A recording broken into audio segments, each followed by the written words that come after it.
Bonsoir chez vous, shalom chez vous, bienvenue dans votre émission Théla. Nous sommes là encore ce soir pour un nouveau numéro. Nous sommes là ce soir avec une nouvelle grâce. Nous sommes là ce soir pour vous parler de la part du Seigneur. Nous sommes là ce soir pour vous édifier, mais aussi pour adorer le Seigneur au travers de ce moment d'adoration que nous aurons bien sûr dans cette rubrique Fellowship.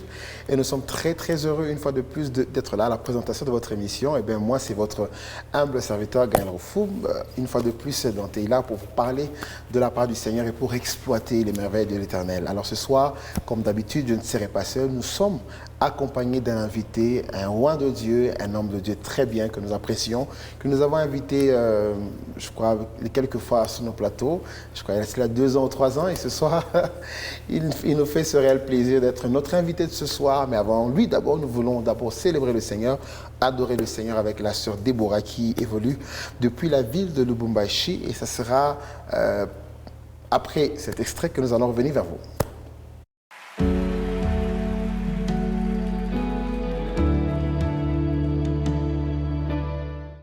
Merci Saint-Esprit, merci pour ta présence.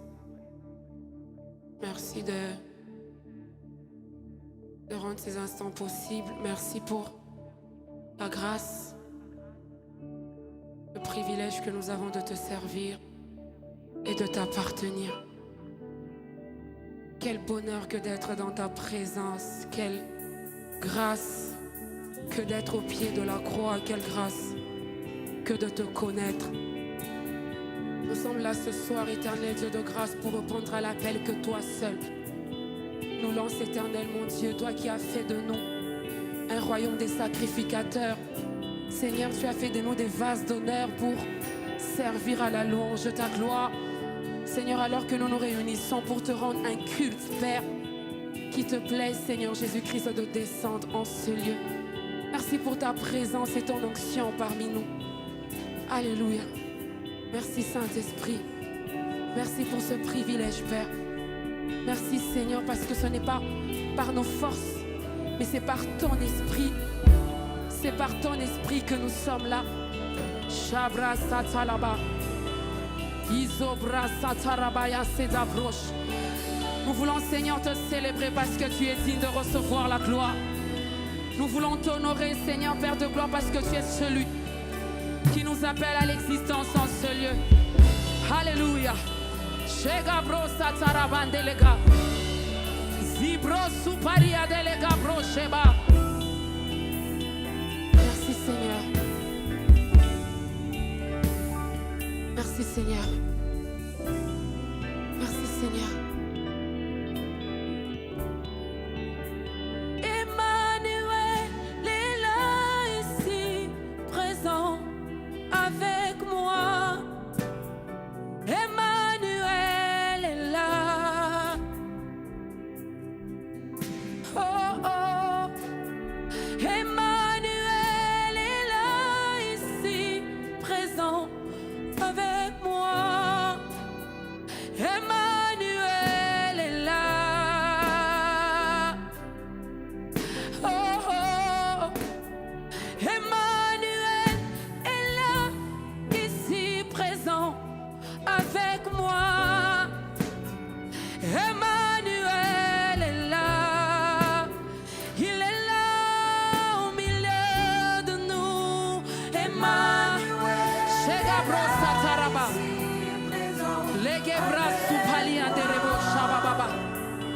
Lorsqu'il est présent, c'est l'absence totale des ténèbres. La Bible déclare que les ténèbres n'y régneront pas toujours. Nous sommes privilégiés de l'avoir présent en ce lieu. Sheba Satarabaya.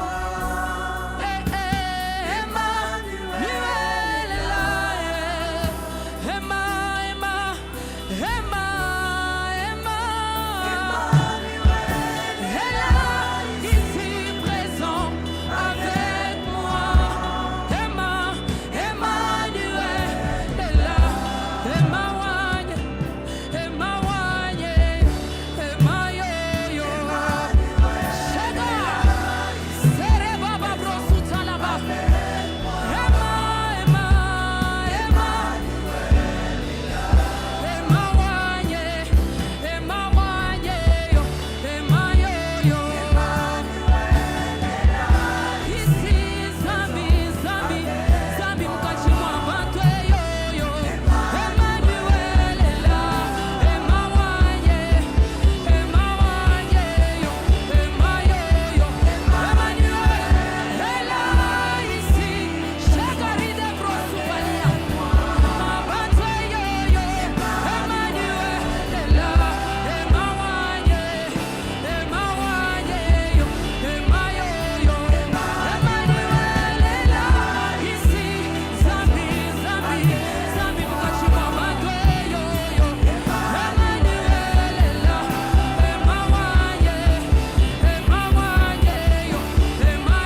réalité. Il n'est pas question d'une réalité que les hommes de ce monde me présentent. Mais ce soir, tu es notre vérité.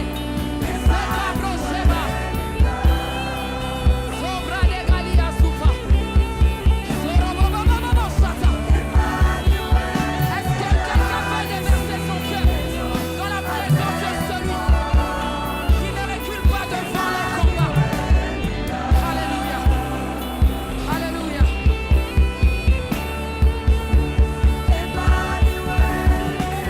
Jésus, nous sommes là. Jésus, nous sommes là. Jésus, nous sommes là. Jésus, nous sommes là. Jésus, nous sommes là. Shabbat. Nous sommes en présence de celui qui ne recule pas devant le combat.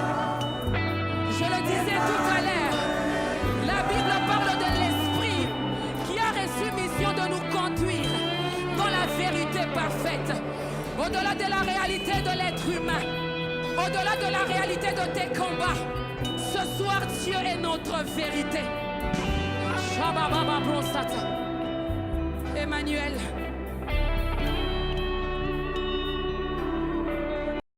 Voilà, de retour sur ce plateau avec ce beau titre de notre sœur Déborah Zoé, comme nous l'avons dit, qui évolue dans notre chère ville de Lubumbashi, dans la province du Haut-Katanga. Et elle nous fait ce réel plaisir de nous conduire dans ce moment fort d'adoration. Emmanuel, ce chant connu, est composé par le pasteur Atoms depuis Kinshasa. Voilà, comme je l'ai dit ce soir, nous sommes là pour parler de la part du Seigneur et un invité est sur ce plateau et j'aimerais le recevoir, ça sera après cette transition.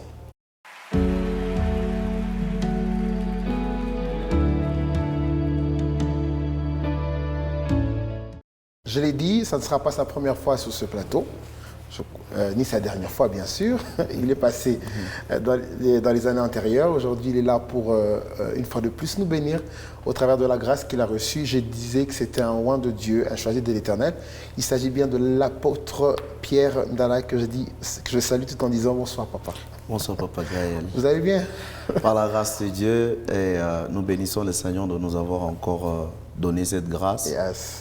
d'être d'abord en vie, mais aussi d'être sur ces beaux plateaux qui nous a tant manqué. Exactement, tant manqué. J'aimerais vous dire bonne année. Merci, merci pareillement. Entre-temps, beaucoup de choses se sont passées. Je vous recevais célibataire la fois dernière. Aujourd'hui, je sais qu'on est mariés. Donc, ça veut dire qu'il y a beaucoup d'années qu'on s'est revus avec vous. Ouais. Et merci aussi d'avoir accepté notre invitation. C'est toujours un réel plaisir de vous recevoir sur ce plateau. Merci également à vous. Voilà. Comme je l'ai dit, il est là pour nous parler de la part du Seigneur au travers d'un très très beau thème qu'il a choisi ce soir par l'Esprit. Mais avant tout, j'ai bien dit que c'était un apôtre, donc c'est un berger d'une communauté et j'aimerais qu'on parle de cette communauté. Elle a commencé quand? Elle a combien d'années? Et tout ça en quelques minutes pour que vous puissiez savoir où il travaille. Hein, quelle sera il va me donner l'adresse, le numéro de téléphone. Comme ça qu'après cette émission, si vous avez été touché, si vous serez touché par sa prédication, vous pouvez toujours entrer en contact avec ses services ou encore aller à l'église dans laquelle notre apôtre travaille. Ça sera après cette transition.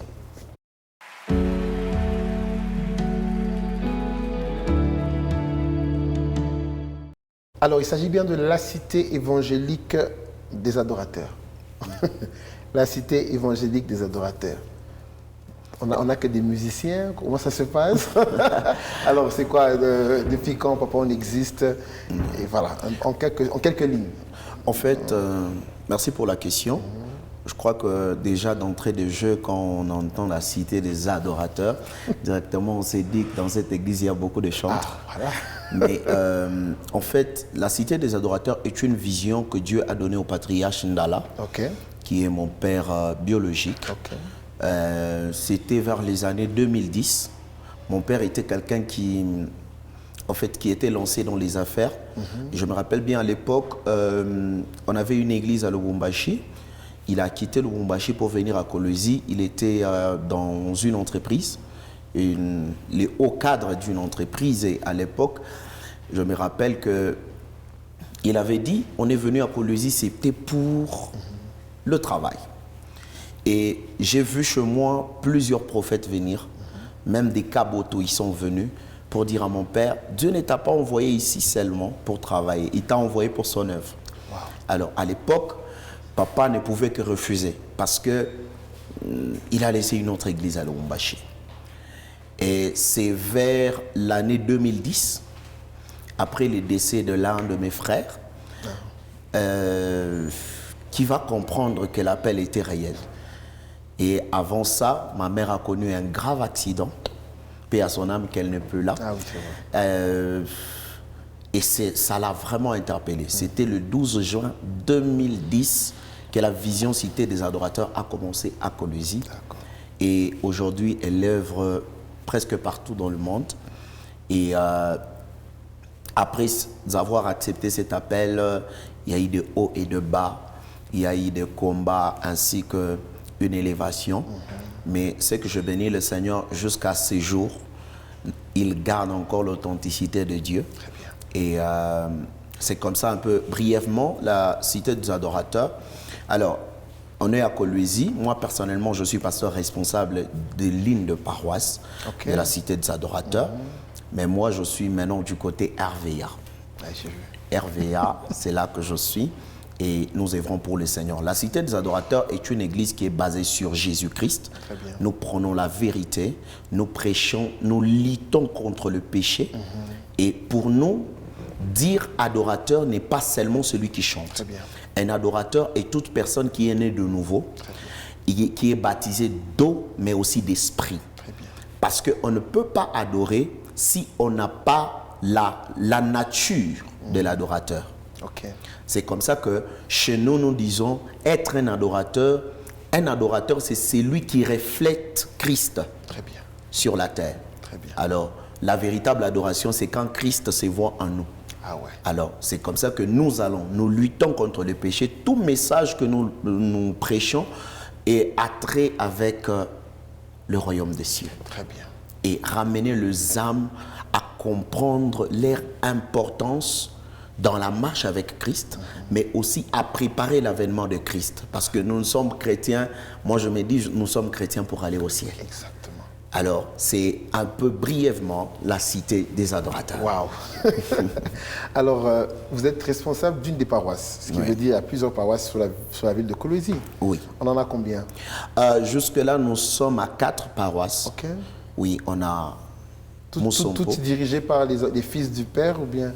Non, en fait, j'aimerais peut-être revenir là-dessus avec beaucoup de précision, tel que vous l'avez dit.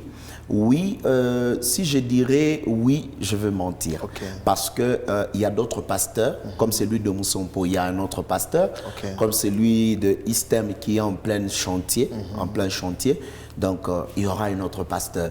Donc, le seul paroisse qui est dirigé par le fils biologique du patriarche, c'est celui de RVA et celui de Salongo. Celui de Salongo, il y a aussi votre frère? Oui. Lequel des frères? Celui qui chante ou? Le pasteur Ndala. Le pasteur Ndala, c'est aussi un de vos frères? Oui. D'accord. En tout cas, l'adresse au niveau de RVA, c'est à quel niveau précisément? Nous sommes au niveau de RVA. Dès que vous êtes au niveau de Morse, vous entrez pour aller à l'aéroport. Juste à la fin, il y a une station. Exactement. La station qu'on appelle Elohim. Après la station, vous montez quand vous allez vers l'aéroport. 4e parcelle, c'est un balcon et il y a une affiche dehors. C'est écrit Cité des Adorateurs. Cité des Adorateurs. Je crois que notre apôtre Pierre Ndala nous l'a expliqué très brièvement de quoi il s'agit. Donc, pour vous qui êtes intéressé ou qui sera intéressé après exactement cette émission, n'hésitez pas de faire un tour. Il a dit par Morse Palais, vous prolongez jusqu'au fond, il y a une station Elohim à votre droite, si je ne me trompe pas. En entrant gauche. En entrant gauche, quand je viens de Morse, oui. C'est gauche. D'accord, gauche. Voilà, et une fois prolongé un tout petit peu, vous allez constater le bâtiment, il est très beau. Moi, de loin, je l'ai vu, j'ai remarqué que c'était lui qui était là. En tout cas, nous sommes bénis et je pense qu'après encore ce message, sûrement, beaucoup seront touchés par cela. Bon, pour ne pas prendre assez de temps par rapport à ça, nous allons passer exactement à notre rubrique qui est « Je t'enseigne ». C'est pourquoi nous sommes là ce soir, c'est de parler de la part du Seigneur. Déjà, vous entendre parler dans la présentation de l'Église, j'ai déjà soif de vous entendre pour la suite, mais ça sera après cette transition.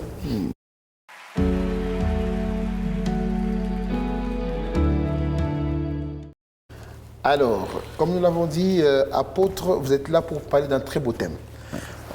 J'aime bien parce que déjà la chanson au début que nous avons choisie nous ramenait un peu dans le sujet. Alors, il s'agit bien de l'importance d'être rempli du Saint-Esprit au temps de la fin. L'importance d'être rempli du Saint-Esprit au temps de la fin. Voilà le thème qui nous sera développé par notre apôtre ce soir. Alors, pourquoi avoir choisi ce thème ? Oui, déjà, c'est très important pour nous, en tant que chrétiens, aujourd'hui, de comprendre l'importance d'être rempli du Saint-Esprit, voyant les défis qui sont à notre portée au temps de la fin. Parce que pour d'abord expliquer l'importance d'être rempli du Saint-Esprit, nous devons d'abord expliquer le temps de la fin. Très bien. En fait, le temps de la fin, pour nous, est venu lorsque la venue de Christ. Après la venue de Christ, et c'est là que le temps de la fin a commencé. Parce que c'était le temps, Jésus-Christ a marqué l'époque zéro pour marquer une autre époque de l'esprit. Parce que quand nous allons au puits de Jacob, vous allez comprendre que Christ est en train de parler d'une autre manière de l'adoration à la femme samaritaine. Il va la dire que l'heure est déjà venue où les vrais vont adorer les Pères en esprit, mais aussi en vérité. Très bien. Vous voyez? Donc, nous comprenons que c'est le temps de la fin dont Christ est venu marquer. Et dans ce temps, nous avons beaucoup de choses qui sont à notre portée. Sans le Saint-Esprit, nous ne marcherons pas selon la voie de Dieu. Alors, Christ va enseigner ses disciples. Il a passé 3 ans avec ses disciples en train de les enseigner. Les disciples ont vu Jésus-Christ guérir le malade. Les disciples ont vu Jésus-Christ faire des miracles extraordinaires. Les disciples sont même arrivés au niveau où ils ont vu Jésus marcher sur les eaux. Mais il y a une chose que Christ, avant de partir, va leur recommander. Je suis dans le livre de Actes des Apôtres, chapitre 1, le verset 8. La Bible dit: ne vous éloignez pas de Jérusalem. Mais dans les versets 8, on dit: vous recevrez une puissance. Le Saint-Esprit survenant sur vous, vous rendra être les témoins. Christ a enseigné, Christ a fait tout ce qu'il fallait faire, mais il y a une chose qu'il a exigé à ses disciples. Au-delà de l'enseignement, au-delà de la connaissance, vous avez besoin d'un esprit. Et cet esprit, c'est celle-là, c'est celui-là qui va vous rendre être des témoins. Alors, le Saint-Esprit, c'est qui? Le Saint-Esprit, il n'y a pas d'abord de différence entre Père, Fils et Saint-Esprit. Parce qu'aujourd'hui, nous avons beaucoup de débats sur les pères, le Fils et le Saint-Esprit. En réalité, les pères, c'est les mêmes que le Fils. Exactement. Le Fils, c'est le même que le Saint-Esprit. Pourquoi? Alors, on ne peut pas changer Dieu par rapport à ses fonctions. Parce que Dieu est suprême. Alors, pourquoi on l'appelle Père? On l'appelle Père, c'est par la création. Il n'y a pas un Père qui ne donne pas la vie. C'est comme ça qu'on dit Dieu le Père. C'est par la vie qu'il a donné. La Bible dit dans le livre de Genèse, au commencement, Dieu créa. Donc, c'est par la création de l'univers qu'on l'appelle Dieu le Père. Parce qu'il est notre Père, il nous a créés à son image. Quand est-ce qu'il est Fils? C'est lorsqu'il a pris la chair pour venir sauver l'humanité. Il est mort à la croix pour les péchés de l'humanité. Parce que Jésus, ça veut dire tout simplement sauveur. Donc c'est Dieu sous la forme humaine, il est venu pour sauver les hommes. Mais le Saint-Esprit, quand est-ce qu'il est Saint-Esprit? C'est lorsque un Dieu sans corps, mais habite dans les humains avec corps. Très bien. C'est comme ça qu'il a dit, il est avantageux que je m'en aille. Celui qui parle, c'est Jésus, Dieu avec corps. Il leur a dit, il est avantageux que je m'en aille pour que je vous envoie le Saint-Esprit. Or, le Saint-Esprit dont il est question, c'est Dieu lui-même, mais sous la forme esprit dans l'homme. C'est comme ça que le jour où les disciples vont recevoir le Saint-Esprit, la peur humaine va quitter. L'importance d'être rempli du Saint-Esprit en ce temps, c'est pour ramener la barre des défis de Christ et de gagner les âmes au-delà de notre entendement. Parce que le jour où Pierre a été rempli du Saint-Esprit, lorsqu'ils sont sortis, ce qui s'est passé, c'est quoi? Ils ont juste parlé. Mais le Saint-Esprit s'est manifesté dans une autre dimension et 3000 ont cru. Je me pose la question, quelle est la méthode qu'il y a pour gagner 3000 en même temps? C'est la méthode de l'Esprit. Yes. Un homme rempli du Saint-Esprit est capable de parler et le Saint-Esprit interprète pour lui. Très bien. Je me pose la question. Ce jour-là, ils étaient tous venus pour voir, parce qu'on disait qu'ils étaient ivres. Mais la Bible dit, Pierre est sorti. Si nous rentrons dans les livres de Actes des Apôtres, chapitre 4, la Bible dit, les principaux sacrificateurs savaient que c'était des hommes sans instruction. En d'autres termes, c'était des gens qui n'avaient pas étudié. Mais toutes les nations étaient venues ce jour-là à Jérusalem pour adorer. Mais quand Pierre parlait, les nations qui ne parlaient pas la langue de Pierre l'entendaient parler dans quelle langue? J'ai compris que le Saint-Esprit, au temps de la fin, est là pour interpréter la parole que l'homme qui est rempli du Saint-Esprit peut dire au-dedans des autres. Yes. Et ça, nous sommes conscients que le temps que nous passons, il y a beaucoup des aventures qui sont entrées dans le domaine de l'évangile. Yes. Et l'Église maintenant a besoin d'être remplie du Saint-Esprit. C'est pourquoi, lorsqu'on est rempli du Saint-Esprit, la première des choses, nous devons manifester les fruits de l'Esprit. Très bien. La première des choses, nous devons manifester les fruits de l'Esprit. Parce que nous ne prêchons pas seulement par les dires, mais nous prêchons aussi par les actes. Jésus-Christ n'a pas besoin d'abord de ce que nous faisons, il a besoin de ce que nous sommes avec lui. C'est comme ça que nous avons besoin en ce temps d'être remplis du Saint-Esprit. Pas seulement du parler en langue, mais aussi par la manière de nous comporter. Yes. Vous comprenez? C'est comme ça que Paul est en train de dire que même si je parlais les langues des anges, mais si je n'ai pas la charité, l'amour, en réalité, l'amour là, c'est le fruit de l'Esprit. Vous comprenez, Papa Gaël? Donc, au temps de la fin, l'importance du Saint-Esprit, c'est d'abord de rendre témoignage. Vous voyez? Et en ce temps ici, au-delà de rendre témoignage, le Saint-Esprit a aussi une autre mission, de manifester, de glorifier le nom de Jésus. Amen. Vous n'avez pas idée de combien de bêtises qui sont entrées aujourd'hui dans le monde de l'Église. Mais si le Saint-Esprit nous saisit, on n'a pas besoin de faire de faux miracles. Yes. Parce que Christ, la Bible dit, pendant que Pierre marchait seulement, son ombre guérissait le malade. Donc lorsque nous sommes remplis du Saint-Esprit, nous devons manifester la puissance du Saint-Esprit. Vous voyez, c'est comme ça que Paul dit, mes paroles que je vous ai annoncées ne reposent pas sur des discours persuasifs de la sagesse humaine, mais sur une démonstration. Donc nous sommes dans un temps où nous devons montrer par nos œuvres que nous sommes remplis du Saint-Esprit, mais nous sommes aussi dans un temps où nous devons manifester Christ dans une autre dimension. Pourquoi? Parce que les nations aujourd'hui cherchent Dieu. Papa Gaël, je suis pasteur, ça fait beaucoup d'années. Je suis entré dans beaucoup de maisons, j'ai compris que les gens ont soif de voir un Dieu de tout à coup. Yes. Mais aujourd'hui, les gens peuvent quitter de l'église et aller amener leurs frères qui souffrent. Ils ont la possibilité d'aller amener leurs frères chez un féticheur. Mais où est ces hommes qui sont remplis de l'esprit et qui peuvent prier, le ciel s'ouvre, les malades sont guéris, les boiteux marchent, parce que c'est un temps où Dieu nous a laissé de le manifester. Yes. Aujourd'hui, les gens se perdent tout le jour.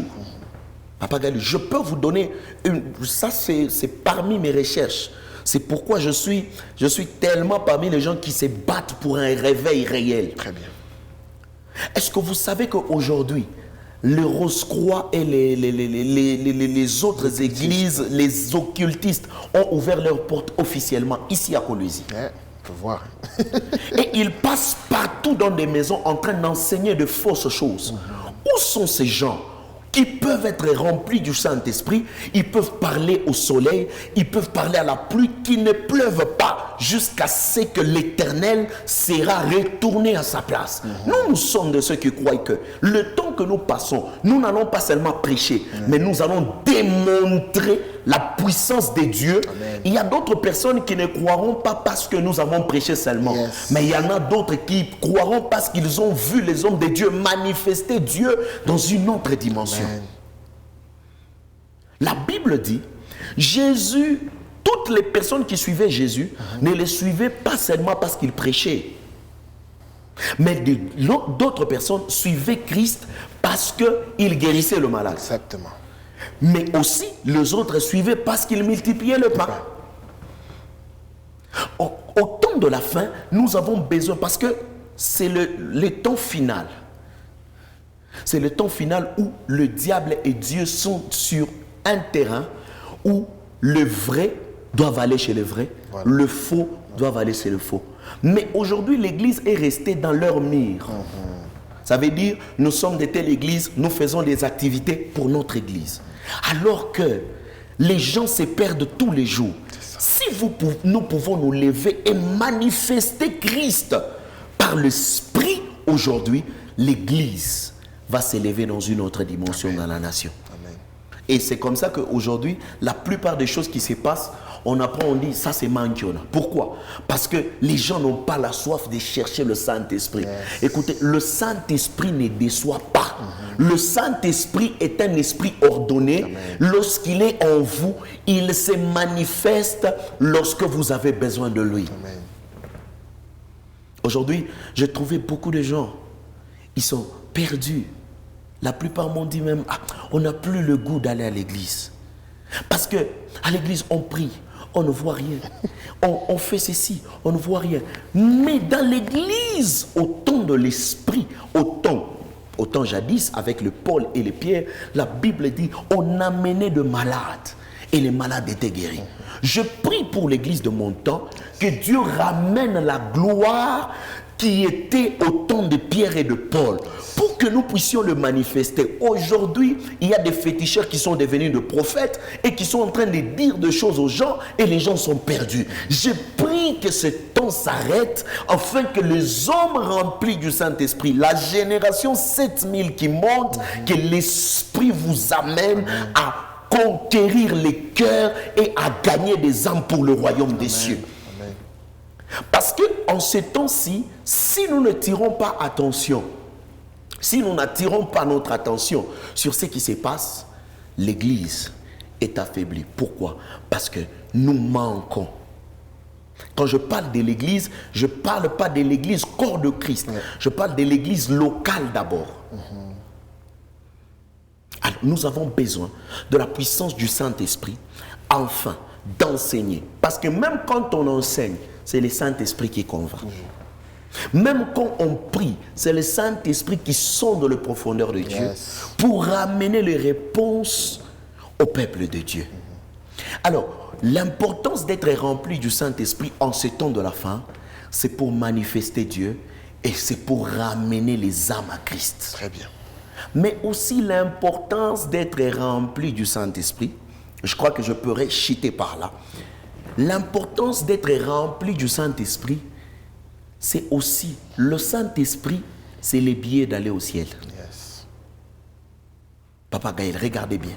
La Bible dit, Jésus, dans Actes des Apôtres, il est en train de parler avec ses disciples. À un certain moment, il a commencé à monter. Et puis il est parti. La Bible dit, une nuée les déroba. Et les disciples sont restés là en train de les regarder. Mais qu'est-ce qui se passe? La Bible dit aussi qu'une voix les a dit, homme, pourquoi vous restez ici en regardant? Les mêmes qui est monté, c'est les mêmes qui reviendra. Mais cette fois-ci, ça ne sera pas Jésus qui va monter, qui va descendre. C'est nous qui allons monter. Jésus va voir les mêmes spectacles qu'il nous avait fait. Lui était monté. Cette fois-ci, il va revenir, il va se tenir dans les airs.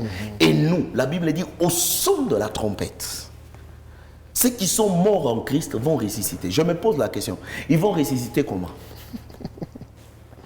Et nos corps seront transformés En réalité, ce qui ira vers Dieu, ce n'est pas le corps, mais c'est l'esprit qui va aller vers le Père. Yes. Donc je comprends que être rempli du Saint-Esprit, c'est aussi aller au ciel. C'est un transport qui va nous amener dans le royaume des cieux. Amen. C'est un peu ça en quelque sorte. En tout cas, que Dieu vous bénisse, frère apôtre. Amen. Le message, il est bon. En tout cas, c'est un message du temps de la fin, dont nous retenons exactement qu'être rempli du Saint-Esprit, c'est pour manifester les fruits de l'Esprit, mais aussi pour manifester la puissance de Dieu, et aussi un biais pour nous emmener vers le ciel. Mais souvent, on a comme l'impression qu'il y a une tendance, dans laquelle on a comme l'impression que être rempli du Saint-Esprit, c'est le parler en langue, comme vous avez dit, et toutes ces choses. Mais quelle est la différence finalement entre le baptême de l'Esprit et être rempli du Saint-Esprit? Ok. J'aimerais répondre par rapport à votre question. Le baptême du Saint-Esprit, c'est ce qu'on appelle le baptême du feu. Ok. Vous voyez, le jour où ils étaient dans la chambre haute, ils ont été baptisés du Saint-Esprit. Vous voyez? Et le Saint-Esprit s'est manifesté. Vous voyez? Lorsque on reçoit le baptême du feu, nous manifestons la puissance de ce baptême-là. Ok. Mais être rempli du Saint-Esprit, quelqu'un peut être rempli du Saint-Esprit, mais il ne parle pas langue. Ah oui, ça là. Quelqu'un peut être rempli du Saint-Esprit, mais il ne prêche pas. Parce que il y a des gens, même dans les bancs, qui iront au ciel, mais qui n'ont jamais prêché. Pourquoi? Parce que être rempli du Saint-Esprit, c'est d'abord recevoir Jésus-Christ comme Seigneur et Sauveur, tout en marchant dans sa parole. C'est marcher selon l'Esprit. Mais le baptême de l'Esprit nous amène à manifester le don de l'Esprit qui est en nous. À manifester le don de l'Esprit qui est en nous. Ouais. Est-ce qu'aujourd'hui, tout chrétien, bon, peut-être qui sont remplis, qui ont été baptisés, comme vous avez dit, du Saint-Esprit, est-ce qu'ils ont manifesté le don de l'Esprit en nous? Et c'est quoi ce don de l'Esprit? C'est peut-être cette façon de se dire, je peux chanter, ou bien je peux évangéliser. Est-ce que, comme vous avez dit, il y a peut-être des gens qui sont assis et n'ont pas prêché, n'ont pas chanté. Mais quand vous parlez d'être baptisé du Saint-Esprit, de manifester le don de l'Esprit, mais par exemple, pour ce chrétien qui est assis, qui pour l'instant ne fait rien à l'église, qui peut-être peut aller au ciel, c'est quoi ce don qui doit se manifester en lui? Ok. Comme je le disais, la seule chose qu'il a bien fait, c'est d'abord d'accepter Jésus-Christ. Okay. Parce que nous devons établir cette différence. On n'est pas en Christ pour manifester le don, mais on est en Christ pour avoir le royaume des cieux. Yes. Vous comprenez? Donc quelqu'un peut être baptisé du Saint-Esprit. Il peut recevoir le don de l'Esprit. Il peut recevoir le Saint-Esprit. Parce que celui qui reçoit un don de l'Esprit est appelé à... Parce que le don a des objectifs, à l'édification du corps de Christ. Vous voyez? Donc vous recevez un don. Parce que quand on parle de don, il y a le don de parler en langue, il y a le don de vision, il y a le don, tout ce que nous connaissons là. Même le don de la foi aussi. Parce que la foi est un don.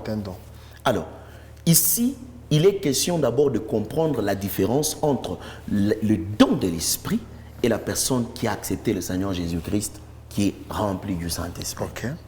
Vous voyez? Toute personne qui croit au Seigneur Jésus-Christ et qui marche selon sa parole a le Saint-Esprit. Très bien. Vous comprenez? Maintenant, au niveau du baptême de l'Esprit, c'est là qu'il y a un problème. Parce que nous trouvons aujourd'hui les gens qui sautent à l'église. Non, j'ai reçu le don de l'Esprit. Alors que ça peut être des démons. Ah ouais? Oui. Et beaucoup de gens ont dérouté les autres tout en pensant que c'était l'esprit alors que c'était des démons. C'est comme dans mes interventions anciennes, j'ai ici étalé une femme qui était en train de parler à Paul. Elle disait, non, celui-ci est un serviteur de Dieu. Tout ce qu'elle disait était vrai, mais la source n'était pas ça. Alors Paul a vérifié la source. Et Paul va dire, loin de moi esprit de Python. Pourquoi? Parce que Paul était rempli de l'esprit, mais aussi Paul avait le don de l'esprit. Mais comment il se manifeste ce don de l'Esprit? Moi, en fait, j'ai envie de comprendre, parce que peut-être qu'il y a un chrétien qui vous regarde, mais qui est curieux aussi, qui veut savoir, mais comment il peut sentir qu'il a le don de l'Esprit en lui? peut-être qu'il ne parle pas en langue, comme vous avez dit, peut-être qu'il n'a pas de vision, mais comment on peut se dire, là j'irai. En fait, comment ça se manifeste, ce don de l'esprit, voilà. Pour qu'on se dise, c'est bon, j'ai le don de l'esprit. Ok. Voilà. J'aimerais vous répondre par ceci.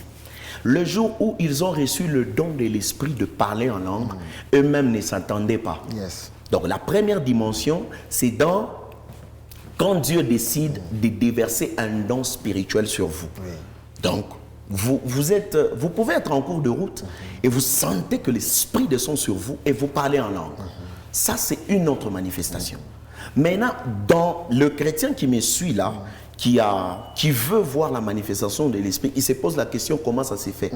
Le Saint-Esprit te parle en toi-même. Très bien. Il parle. Dans le sens où, Papa Gaël, vous pouvez arriver dans une église, vous arrivez, vous vous asseyez. Et l'Esprit vous dit, toi tu dois chanter. Exactement. Tu sens que quand les chantres sont en train de chanter, il y a quelque chose qui bouillonne en vous. Voilà. Le don qui est en vous est en train de vous réclamer. Il m'arrive de fois, quand je m'assois, peut-être quelque part, je suis en train d'entendre un prédicateur. D'accord. Moi, je l'entends 2 fois. Ok. C'est que ce qu'il dit est là qu'il va. Moi, je suis déjà là-bas. Pourquoi? C'est un don qui est en moi. Vous voyez? Donc, un chrétien qui est dans le bas, il y a quelque chose. L'Esprit parle à tout le monde qui l'ont en eux. Voilà. C'est comme ça que, à un certain moment, il y a des gens, il est à l'église, il sent que quand le protocole font entrer les autres, lui, en lui, il sent que là, c'est ma place. Elle n'a pas bien fait ça. D'accord. Vous voyez? Dieu nous parle. Ok. C'est par ses devoirs. Mais comment alors pas identifier, mais comment peser ou encore comment évaluer cette voix audible que nous avons en nous? Parce qu'entre-temps, il y a de ces personnes, et moi je crois qu'à l'époque, quand j'étais encore... peut-être on était encore pas peut-être petit, mais on n'était pas encore trop dans la foi.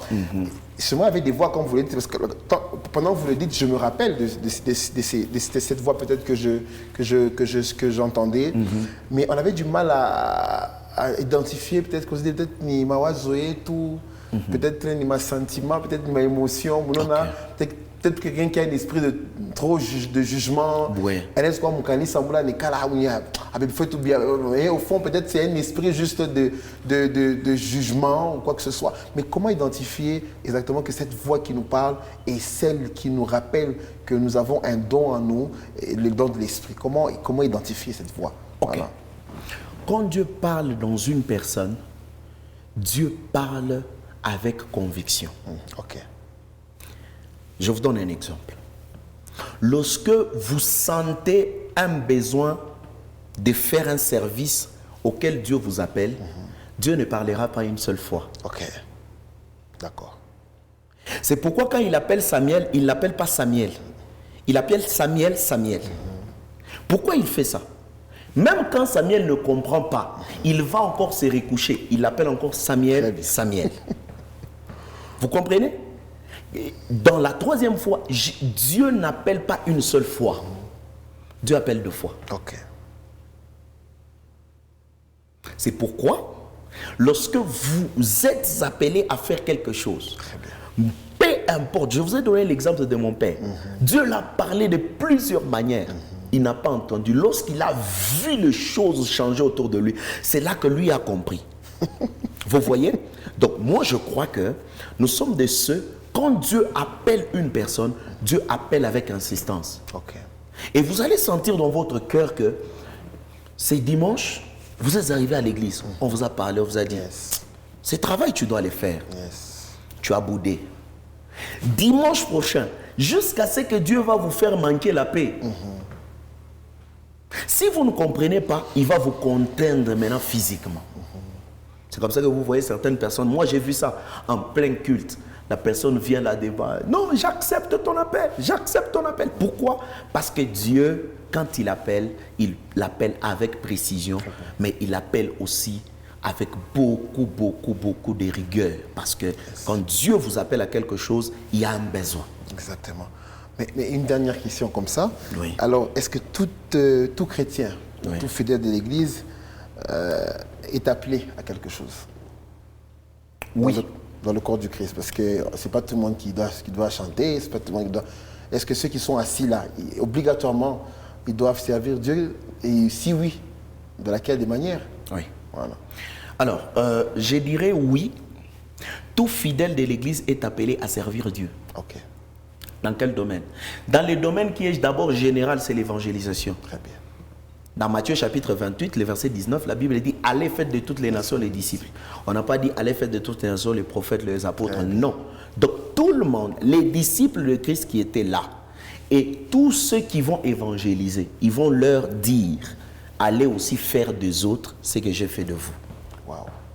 Donc, nous sommes dans un temps où nous ne sommes pas seulement appelés à nous asseoir à l'église. Nous sommes appelés à aller gagner les âmes. C'est pourquoi l'Esprit est venu sur nous en tant que chrétiens. C'est pour aller convaincre, amener la lumière. Parce que l'Esprit, c'est aussi la lumière qu'on amène par la parole dans les nations. Wow. Donc, c'est par cette manière que tout le monde est appelé à servir Dieu. Mais dans l'église, j'aimerais aller un peu loin. Dans l'église, il y a deux types de services. Il y a les services liés à la parole et il y a les services liés au temple. D'accord. Vous comprenez? Maintenant, ceux qui sont liés à la parole, c'est eux qu'on appelle Éphésiens 4:11. Les prophètes, les pasteurs, ainsi que les évangélistes et les docteurs. Mais les services liés au temple, nous voyons les diacres, les diaconesses, et ainsi que même celui qui torchonne à l'église, même celui qui fait tout, ils servent tous Dieu, ils sont tous appelés serviteurs.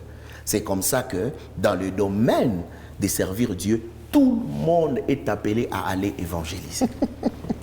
Donc, aucune raison pour peut-être ceux qui sont assis et pensent que voilà, comme tu me dis, on n'est pas et consorts. Hein? Ouais. Donc, on est tous appelés à évangéliser et on est tous appelés à aller et faire de l'Éternel, et plutôt et faire de tous ces gens ses disciples pour l'Éternel. Car la moisson, elle est grande. Ouais. N'est-ce pas? Mais pour ces gens, comme vous le dites, ce service d'évangélisation, est-ce qu'il est obligatoirement important de passer par des formations ou bien un chrétien, par exemple, je dis n'importe quoi, qui vient du monde aujourd'hui, il est au moins en Bari, qui peut-être un matika qui est dunia. Il faudrait un affermissement avant de se lancer dans exactement cette moisson, qui est peut-être des fois dangereuse aussi. Oui. Ouais. Je vous donne un exemple palpable. Moi, je reste toujours dans la Bible. Très bien. Et Jésus arrive chez Pierre, il lui dit, Pierre et André, qui étaient appelés Simon, il lui dit, dans Marc, il lui dit, venez, laissez le filet, vous ferez de vos pécheurs d'hommes. Aussi longtemps que Jésus était là, Pierre n'a pas prêché. Tout ce temps-là, Pierre faisait quoi? Il apprenait. Très bien. Donc, j'aimerais dire à un chrétien, quand nous allons à l'église, nous allons pour apprendre.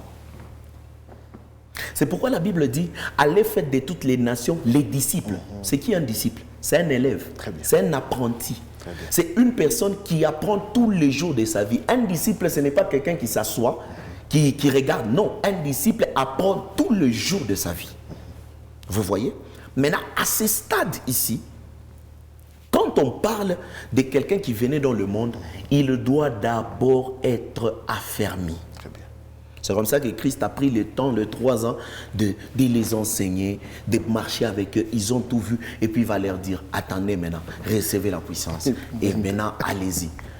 Je peux interpréter cela aussi comme Samson qui va prendre les renards. Il va fermer 2 à 2. Il va mettre le feu à leur queue. Il va les envoyer dans les champs des Philistins. On ne peut pas aller brûler les champs des Philistins si on n'a pas le feu à la queue. Ah oui, apôtre, c'est toujours un réel plaisir de vous écouter. On a envie de continuer, mais le temps, il est malheureusement derrière nous. Vraiment, le message, il était beau. Et en 1 minute, c'est introduire 30 secondes, quel serait votre dernier message? La caméra elle est là, vous allez juste la regarder en 30 secondes. La conclusion de tout. Mon message est celui-ci.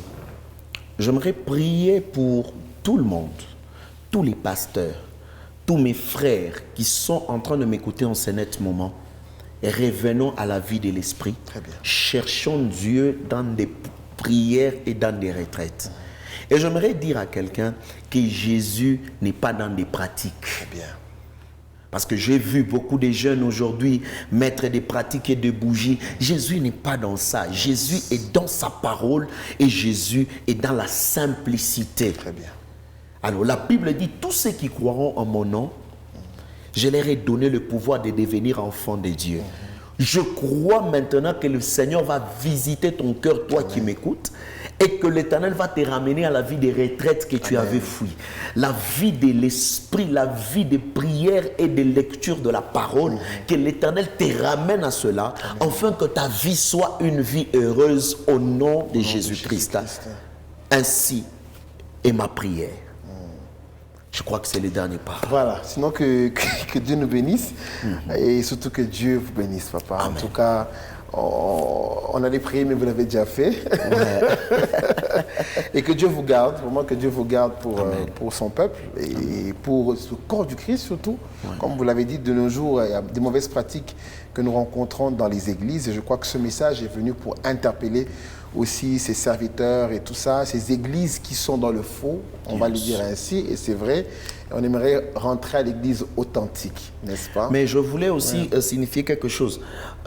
Quand on parle de l'église qui est dans le faux, ne parlons pas de l'église, parlons seulement des synagogues. Des synagogues, voilà. Des synagogues des démons, parce que l'église ne peut pas être dans le faux. Dans certaines églises, on ne parle pas de l'église corps du Christ, on parle de ces églises, la synagogue, comme vous avez dit. En tout cas, certaines communautés. Voilà. En tout cas, c'est très, très important. Et alors, si peut-être ces personnes qui vous ont suivi sont intéressées par votre service qui a été fait en ce lieu. Est-ce qu'il y a un numéro de contact où on pourrait vous contacter, où on pourrait, au numéro auquel on pourrait s'adresser? Voilà. Ok. Mon numéro, il est simple. C'est un numéro... Il y a quoi? Il y a caniste, il y a administration. Voilà. En fait, je préfère recevoir toutes ces personnes seules. D'accord, c'est bon. Parce que c'est une mission que Dieu m'a donnée. 097 170 270 8. Donc je commence par plus 243 97 170 270 8. Que Dieu vous bénisse. On va être très heureux de vous recevoir. Et salutations à maman et à notre père. Merci beaucoup. Et pour vous qui nous suivez, nous avons été très heureux de partager ce bon moment avec vous. Et j'espère que vous avez été bénis. On se retrouve pour le prochain numéro. Shalom chez nous et que Dieu nous soit favorable en tout temps et en tout lieu.